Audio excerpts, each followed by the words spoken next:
It's personal between me, and I'm going to do you some serious harm, you big stiff idiot. The untouchable True School Sports Empire proudly presents something the boxing games are missing. Hey, what's going on? It's your boy BT, and I came here to talk some boxing with the thousands of True School Sports subscribers. Now, this is my thoughts, my post-fight thoughts on Jaron Ennis versus Karen Chukhadzhian, and man, oh man, I may have to rewatch this fight again because I feel like I have a different view to like most of the world of this fight, and I'm not trying to be a contrarian. I'm not, but I really do think it was a much closer fight than people on Twitter are saying, much closer than Steve Farhood's saying, much closer than a lot of people are saying. And it's really been pissing me off. It's pissing me off to no end. Like, it pissed me off with Sandor Martin and Teofimo Lopez. It's pissing me off with Karen Chukhadzhian and Jaron Ennis, because every time we get a fighter, and so like if the A side fighter, the guy who's expected to win, if he utilizes the ring and uses footwork and mixes in a lot of steady feints and a steady diet of jabs, then that guy, they say that guy is showing a beautiful display of the sweet science of boxing.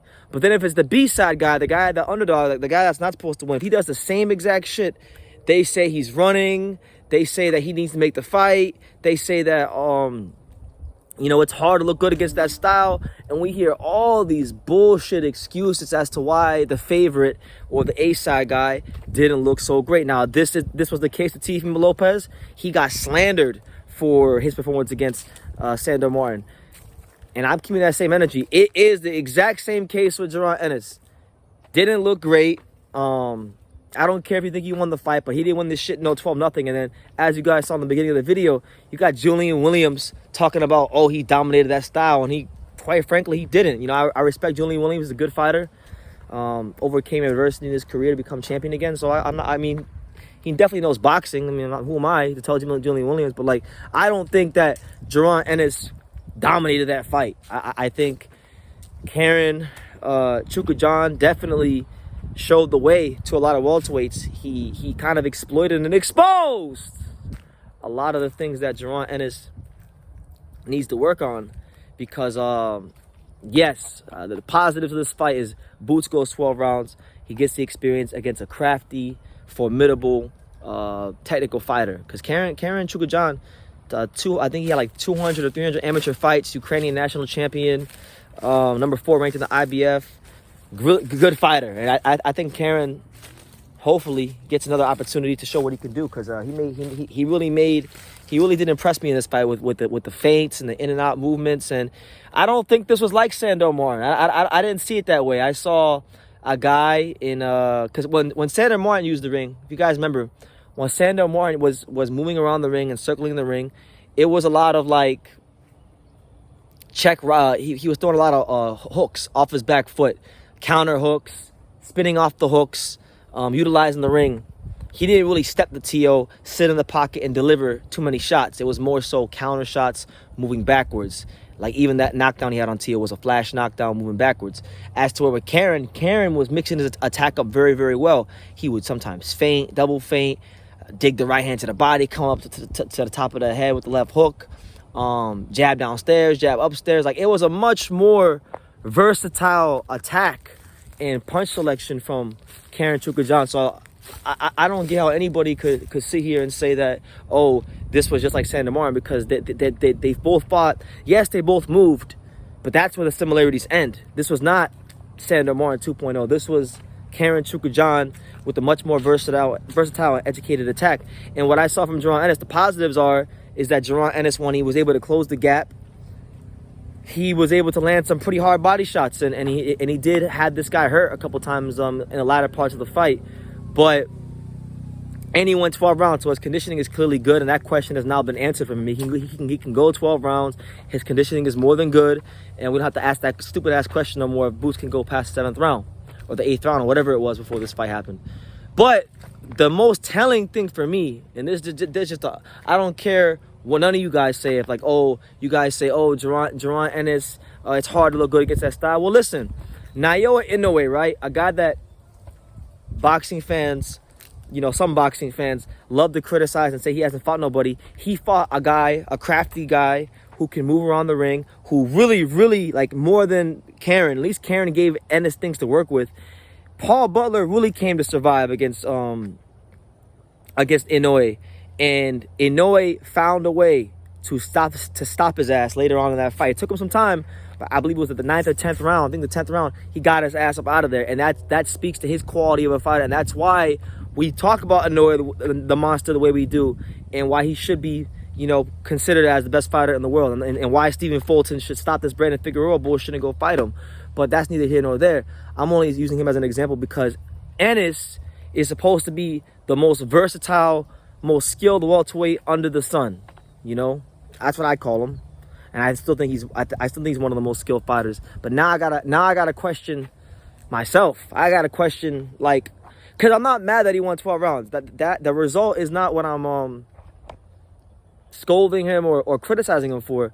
What I'm questioning now is Jaron Ennis' ability to make in-fight adjustments, because he should have, if Ennis was as good as I thought he was, he should have stopped Karen. That's just the truth. Now Inoue stopped Paul Butler, who came to survive way more than Karen, and you know that's why I talk about him the way I do. But Ennis, you know, it's not like he's a prospect. I know some people may look at him as a prospect, but the man's got 30 motherfucking fights. He's got a lot of fights under his belt. He's probably got more fights than, don't quote me on this, but he's probably got more fights than Earl Spence. And he's got more fights than Gervonta Davis. So this guy has rounds. This guy's experienced. This guy has been in fights. It's not like he's inexperienced.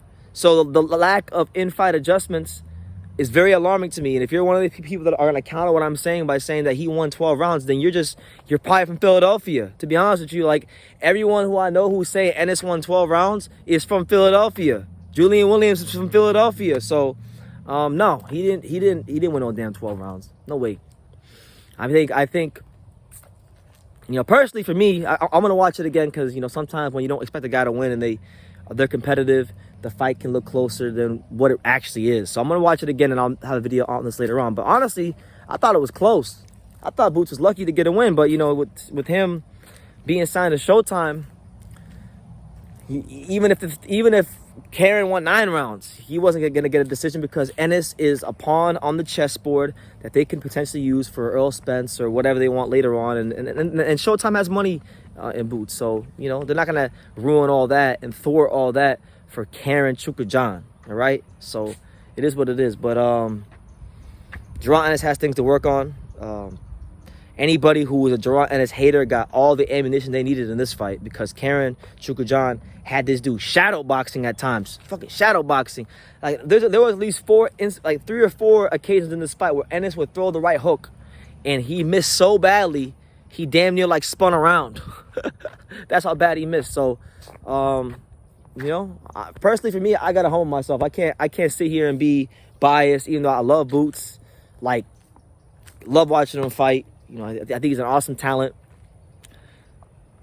But, you know, I'm gonna pull back on the Boots hype my damn self. You know, I'm gonna pull back a little bit because, you know, yes, he got the rounds. Yes, you know, every fighter has a fight in their career where they don't look so good. But that's not what I'm concerned about.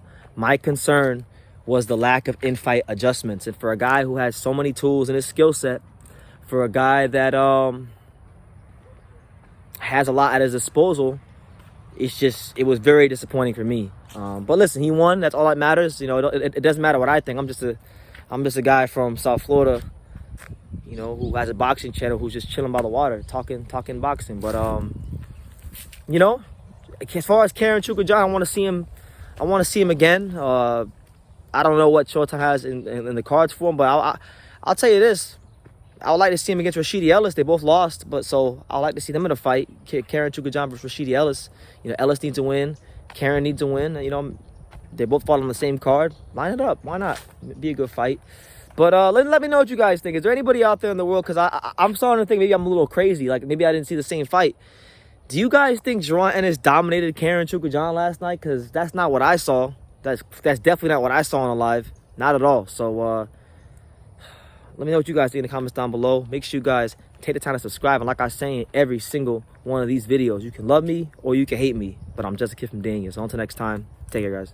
Thank you for watching another video on the untouchable True School Sports Empire. For more great boxing content just like this video, click right here and make sure you subscribe. Much love from sunny South Florida.